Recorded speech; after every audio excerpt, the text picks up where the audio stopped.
Hi everyone. I wanted to talk to you about how to create these dashes using um, Google's Doc. I know that in Word they will automatically correct and insert the right size dash when needed, but using Google it does not. So I wanted to show you how to do that, and then I want to ask you to do a quick activity. So very first, if you go to special characters under insert and you type in M dash, it will create one for you automatically. So here, using special characters, I've created an M dash. I could also do it with a computer shortcut using my Macintosh. If I do Shift, Option, and hyphen, it will create one automatically. Now for an N dash, you do exactly the same thing. You type in insert, special characters, and then N. And then right here, you'll see there's your N dash. And if you notice the size, there's a big difference in the way they appear. And then of course the computer keyboard has a key for the hyphen, which is on the top right. And there you go.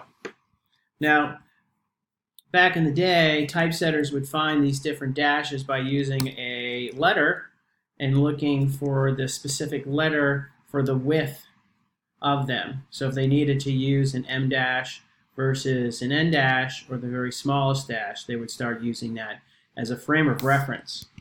So here you can see that creating a hyphen is probably the easiest of them all, although if you can do the computer shortcuts, it certainly helps a lot. So here's a quick example of using an M dash like you would use a parentheses or even a comma. Dave, who smells, took a much needed bath. So you just insert that quickly and you've got it. And then a quick example of from 1988 to 1992, I was in high school.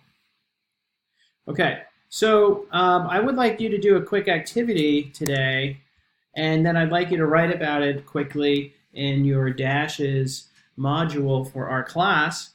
What I'd like you to do is I'd like you to create these 3 dashes and then print them out. If you had to, you can just use your computer screen. But what I'd like you to do is to show someone, a friend, a mother, whatnot, these dashes, and then ask them what they are. See if anyone can figure out what these are on a printed page.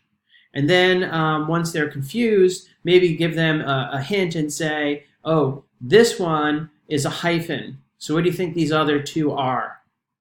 And then after you do that, reveal to them how these 3 dashes are used, how they're different from one another, and then let them know how to create them on their own. Okay, see you later.